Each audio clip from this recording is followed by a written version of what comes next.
నమస్తే, welcome to Leo news.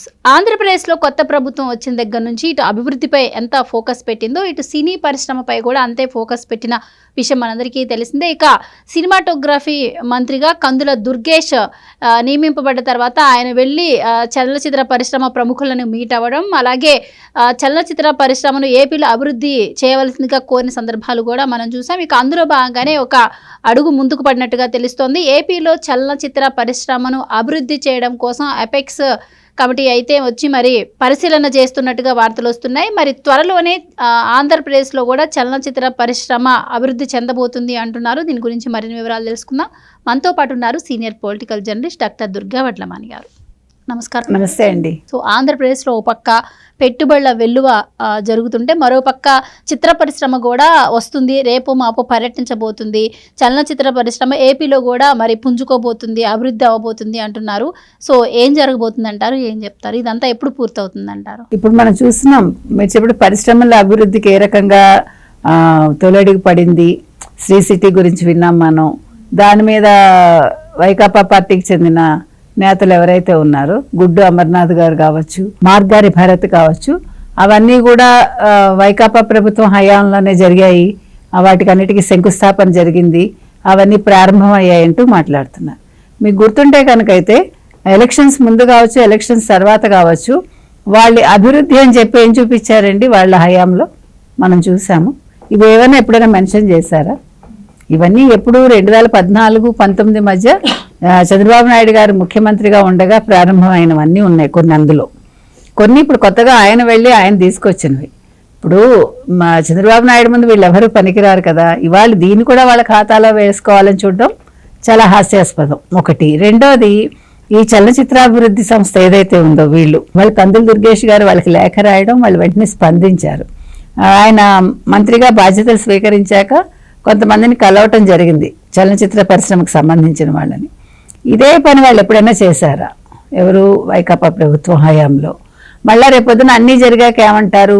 లేదు, మా హయాంలోనే ఇవన్నీ జరిగాయి, మా హయాంలోనే మేము వాళ్ళతో మాట్లాడాము, చర్చలు జరిగాయి, వాళ్ళు అప్పుడే వస్తామన్నారని మళ్ళీ మాట మారుస్తారు. చూడండి. సో మనం ఎందుకు చెప్తున్నామంటే, ఇవన్నీ కూడా వాళ్ళు ఏదైనా అభివృద్ధి అంటే మేము మొదలు పెట్టాం, అభివృద్ధి అంటే మేము చేస్తామంటారు. అందుకోసం ముందు చెప్తున్నాం. ఇకపోతే తెలుగు చలనచిత్ర పరిశ్రమకు సంబంధించి వాళ్ళు Telugu film chamber of commerce కావచ్చు, తెలుగు నిర్మాతల మండలి కావచ్చు, వాళ్ళు హర్షం వ్యక్తం చేశారు. తప్పకుండా మేము వస్తామండి, అక్కడ చలనచిత్ర అభివృద్ధికి మేము కృషి చేస్తాము ఆంధ్రప్రదేశ్లో. ఎందుకంటే గత 5 ఏళ్లుగా స్తబ్దుగా ఉంది అక్కడ. దానికి కారణం జగన్మోహన్ రెడ్డి తీసుకునే నిర్ణయాలు కావచ్చు, జగన్మోహన్ రెడ్డి వైఖరి కావచ్చు, ఆయన ప్రవర్తించిన తీరు కావచ్చు.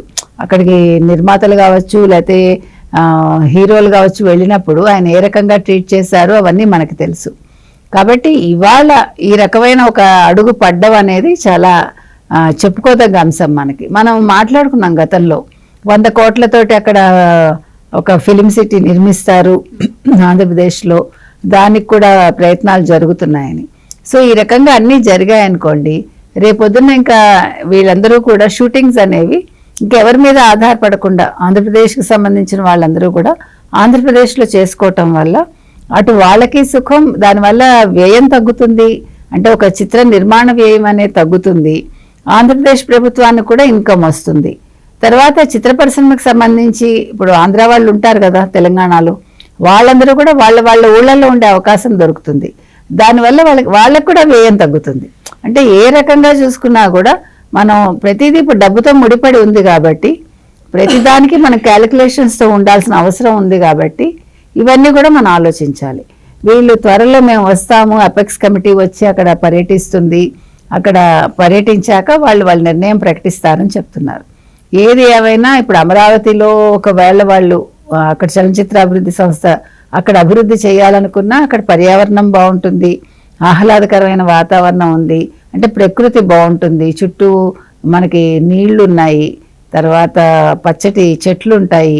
కాబట్టి షూటింగ్స్ కూడా అనువుగా చాలా ప్రాంతాలు ఉన్నాయి అక్కడ. కోనసీమ తీసుకోవచ్చు మనం, లేదు ఉభయ గోదావరి జిల్లాలు కావచ్చు, అటు వైజాగ్ కావచ్చు. వైజాగ్ ఎప్పటి నుంచో మనందరికీ తెలుసు, అదేవిధంగా రాజమండ్రి అందరికీ తెలుసు.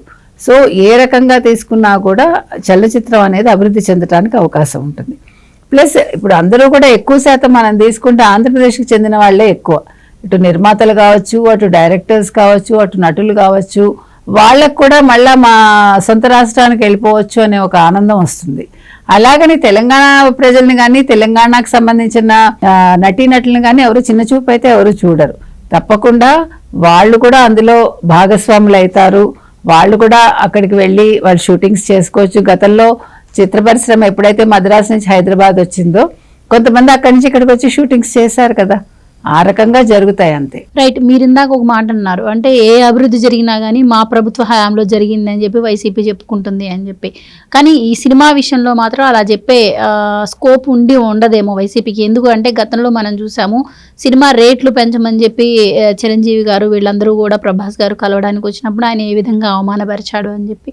సో సినిమా చలనచిత్ర వ్యవస్థని ఆయన ఎంత తొక్కేశారో అన్నది కూడా క్లియర్గా మనం చూసాము. మరి ఇప్పుడు జరుగుతున్నటువంటి ఈ స్టెప్కి మరి వైసీపీ ఎలా స్పందించే అవకాశం ఉంటుందంటారు?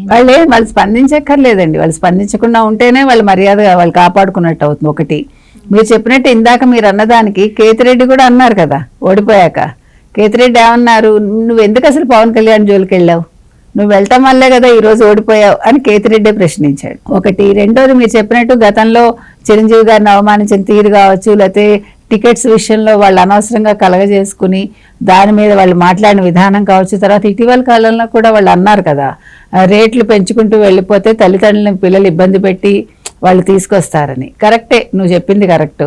మరి మీరు జే బ్రాండ్స్ తీసుకొచ్చి మీరు పెట్టిన రేట్లు ఏంటి, మీరు లక్షల కోట్లు మీరు సొంతంగా దాచుకున్న పరిస్థితి ఏంటి, వాటి మీద మాట్లాడండి. దానికంటే సినిమా పర్వాలే కదా కంపారిటివ్గా, ఇదొక వినోదం ప్లస్ ఆనందం ఇస్తుంది. మరి అది తాగితే రోగాలు వచ్చాయి కదా, ఇప్పుడు ఎంతమంది జబ్బులు పాలయ్యారు. కాబట్టి మీరు మాట్లాడే మాటలకి మీరే ఆలోచించుకోండి అంతే. అదే కాకుండా ఇప్పుడు పారిశ్రామిక అభివృద్ధి కోసం అని వీళ్ళు మాట్లాడారు కదా, మరి ఇదే గుడ్డు అమర్నాథ్ ఏం మాట్లాడాడు, గుడ్డు కోడి అంటూ మాట్లాడాడు కదా ఐటీ మినిస్టర్ అయ్యుండి. జగన్మోహన్ రెడ్డే అన్నాడు ఎలక్షన్స్ ముందు కూడా ఒక ఇంటర్వ్యూలో, పరిశ్రమలు వస్తే అభివృద్ధి జరగదు, పరిశ్రమలు వస్తే ఉద్యోగాలు రావు, పెట్టుబడులు రావు, పెట్టుబడులు పెట్టి వేస్ట్, వాళ్ళు ఏం పనులు చేయాలో చెప్పాడు ఆయన. కాబట్టి వాళ్ళు ఏ రకంగానూ మాట్లాడే అర్హత లేదండి. వాళ్ళు చలనచిత్రానికి సంబంధించి కానీ, ఫిలిం సిటీకి సంబంధించి కానీ, లేకపోతే అసలు మొత్తం సినిమా రంగానికి సంబంధించి ఈరోజు వైసీపీ వాళ్ళకి మాట్లాడే అర్హత లేదు. వాళ్ళు మాట్లాడకూడదు. మాట్లాడకుండా ఉంటేనే వాళ్ళ మర్యాద దక్కుతుంది వాళ్ళకి.